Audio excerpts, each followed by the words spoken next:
안녕. 오늘도 재미있는 성경 이야기 들려줄게. 3권 2편 6째 이야기, 요단강을 건너감.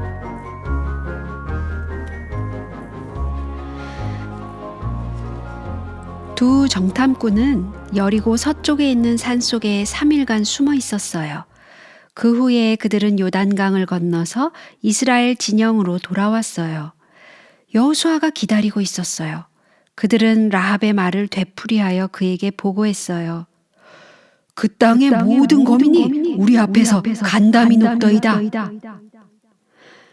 여호수아는 지도자들을 불러서 두 정탐꾼의 보고를 말해준 후 공격할 때가 왔다고 했어요. 그리고 그는 그들에게 진영을 두루 다니면서 사람들에게 양식을 준비하고 떠날 준비를 갖추라고 했어요. 왜냐하면 3일 안에 요단강을 건널 것이었으니까요. 와, 이 소식을 들은 백성들이 얼마나 흥분했을까요? 그 긴 세월 동안 기다리고 기다렸던 순간이 드디어 다가온 것이었어요. 이제 3일만 지나면 가나안에 도착하는 거예요. 돌아오는 안식일은 젖과 꿀이 흐르는 그 땅에서 보내게 될 거예요. 너무나 좋아서 믿어지지 않을 정도였어요. 그런데 한 가지 문제는 요단강이었어요. 홍수 때였기 때문에 요단강에 물이 넘쳐서 강 넓이만도 거의 2km나 되었거든요. 그런데다 양쪽 강가에는 수렁이 있었어요.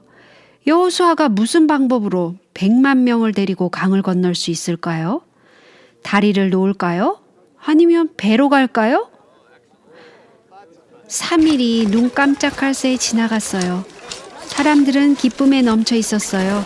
열심히 음식도 하고 천막도 접고 이불짐도 싸놓고 마차에는 짐을 실어 놓았어요. 그러나 그때까지도 다리를 놓거나 배를 만드는 일은 할 생각도 안 하는 것이었어요. 그때 레위인들이 출발 신호를 하는 것을 보라는 명령이 온 장막에 내렸어요. 너희는 레위 사람 제사장들이 너희 하나님 여호와의 언약궤 매는 것을 보거든 너희 곳을 떠나 그 뒤를 좇으라. 여호수아의 명령이었어요. 사람들은 지난 몇 주일간 성막이 서 있던 이스라엘 진영 한가운데로 눈을 돌렸어요. 성막의 모습은 더 이상 그곳에 보이지 않았어요. 이미 금을 입힌 나무판들은 따로 떼어졌고 아름다운 휘장은 조심스레 접혀 있었고 성전 기구들도 모두 쌓여 있었어요. 레위인들은 그들에게 맡겨진 귀중한 짐을 메고 여호수아의 출발 명령을 기다리며 그 주위에 서 있었어요. 그렇지만 아직도 그들 앞에는 깊고 물살이 센 넓은 요단강이 놓여 있었어요. 도대체 여호수아는 요단강을 어떻게 하려는 것일까요? 그런데 행군을 시작하기 전날 그는 백성들에게 말했어요. 너희는 스스로 성결케 하라. 여호와께서 내일 너희 가운데 기사를 행하시리라. 흥분은 더욱 커졌어요. 전에도 여호와께서는 그들을 위하여 기사를 행해 오셨어요. 이제 그분께서는 무슨 일을 하시려는 것일까요? 그 마지막 밤은 기도의 밤이었어요. 아버지와 어머니, 모든 소년, 소녀들은 하나님께 새롭게 마음을 바쳤고 그들의 죄를 용서받기 위해 기도했어요. 그들은 하나님께서 가까이 오실 때를 위하여 준비하기를 원했어요. 이튿날 아침 일찍 여호수아는 백성들을 한데 모으고 말했어요. 이리 와서 너희 하나님 여호와의 말씀을 들으라. 이 일로 너희가 사시는 하나님이 너희 가운데 계심을 알리라. 보라, 온 땅에 주의 언약궤가 너희 앞서 요단으로 들어가나니 온 땅에 주 여호와의 궤를 맨 제사장들의 발바닥이 요단물을 밟고 멈추면 요단물 곧 위에서부터 흘러내리던 물이 끊어지고 쌓여 서리라. 그 말을 듣던 백성들은 너무 감격하여 기쁨을 감추지 못하는 것 같았어요. 우리도 우리 조상들이 홍해를 건넌 것처럼 요단강을 건넌다는 겁니까? 그들은 서로 물어보았어요. 드디어 궤를 맨 제사장들이 강을 향하여 비스듬한 언덕길을 걸어 나갔어요. 사람들은 모두 숨을 죽였어요. 수많은 어린이들은 어떤 일이 벌어질는지 더 자세히 보고 싶어서 발뒤꿈치를 들고 서 있었어요. 제사장들은 점점 더 가까이 물가에 이르렀어요.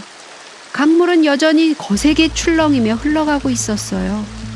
점점 더 가까이 왔어요. 아무 일도 일어나지 않았어요. 제사장들이 곧장 물속으로 걸어 들어갈까요? 그렇지 않으면 여호수아가 그들에게 멈추라고 말할까요? 점점 더 가까워졌어요. 이제 몇 발자국 남지 않았어요. 5발자국, 4발자국, 3발자국, 2발자국, 1발자국. 헉! 보세요! 발이 드디어 물에 닿았어요. 갑자기 이상한 일이 생겼어요. 어느새 물이 5m, 10m, 20m, 30m 멀리 물러서는 것이 아니겠어요? 강 건너편까지 마른 땅이 드러난 것 같이 보였어요. 어디로 보나 물길하고는 없는 듯 했어요. 어떻게 된 일인지 강물은 기적적으로 막혀서 더 이상 흐르지 않게 되었어요. 제사장들은 계속 나아갔어요. 여호수아의 명령에 따라 물이 다시 넘칠지도 모르는 매우 위험한 강 한복판에서 그들은 가만히 서 있었어요. 백성들은 서 있는 제사장들을 바라보면서 강을 건너기 시작했어요. 있는 힘을 다하여 마차와 짐승들을 몰면서 떼를 지어 부지런히 강을 건넜어요. 성벽에서 이 광경을 바라보고 있던 여리고 사람들은 무서워서 아무 말도 하지 못했어요. 이런 일은 한 번도 본 적이 없었거든요. 여리고 사람들이 아니라도 아마 마찬가지였을 거예요. 마지막 사람이 강을 건너기까지는 꽤 여러 시간이 걸렸어요. 이제 여호수아는 언약궤를 맨 제사장들에게 요단강 한복판에서 올라오라는 기별을 보냈어요. 그들은 요단강을 건너 기쁨으로 올라왔어요. 그들이 강둑에 도착하기가 무섭게 멀리서 강물이 요란하게 합쳐지는 소리가 들려왔어요. 조금 전에 그들이 서 있던 곳에는 이미 강물이 출렁거리고 있었어요. 사람들은 놀라며 물을 쳐다보았어요. 정말 믿어지지 않는 일이었어요. 강물이 전과 같이 흘러넘치고 있는 게 아니겠어요? 100만이 넘는 사람들이 배도 다리도 없이 그 강을 건너온 것이었어요. 이것이 바로 하나님께서 약속하셨던 이적이었어요. 여호수아는 이 놀라운 이적을 잊어버리지 않도록 하고자 각 지파에서 한 명씩 12사람을 시켜 요단강에서 큰 돌 12개를 가져오게 했어요.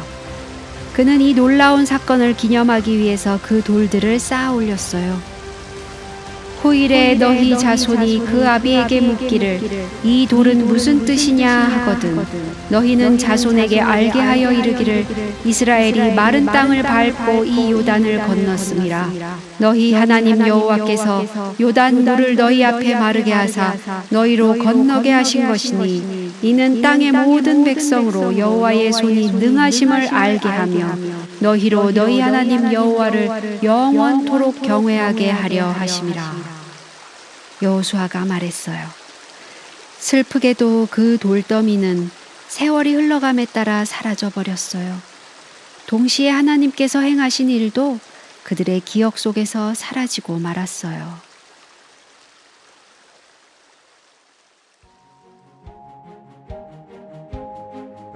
오늘 이야기는 여기까지야. 다음에 또 재미있는 성경 이야기 들려줄게.